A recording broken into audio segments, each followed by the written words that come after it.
So yeah, this is the Qbasic screen where we are going to type our program to get the output. So first of all, we are going to start with our very first command, which is known as CLS, which means to clear the screen, which will clear the previous, the command which we typed previously. So yeah, after this, we will be typing our next command, which is rem, which is defines the purpose of this whole program. So like I am doing addition of two numbers, so my rem would be to find sum of two numbers, and yeah, this will not be printed by the computer, so we can write ourselves also. The next thing is input command, which will define our variables. So first I will write input over here, and yeah, input के बाद हमें double comma inverted commas में we have to write a variable, let's suppose a, which will be equals to, which will be asked to us by the computer, and I have given it a variable a. Next variable I will be giving it b, okay.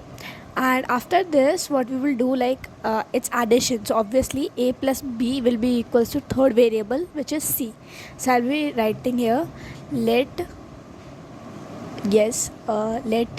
c is equals to a plus b.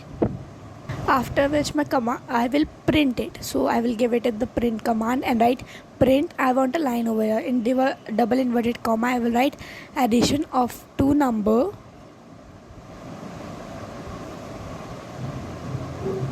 c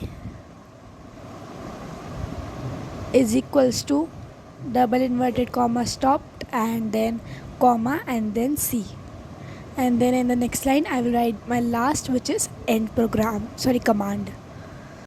Now my whole program is ready to be used. Now I will just run it. So how to run it? So what you can do to run it, else you can just click on F5 to run it, or else we have the option over here also. So we just have to go to on the run button, then start, and here is the output screen. He is asking me ए की मेरे को value डालनी है. Let's suppose मैंने 7 डाली, B की value मैं 9 डाल देती हूँ, एंड फिर हम इसका एडिशन देखते हैं. सो बिल्कुल परफेक्ट एडिशन है. हम चाहे तो इसको बड़े नंबर्स के साथ भी कैलकुलेट कर सकते हैं. So yeah this is the whole programme.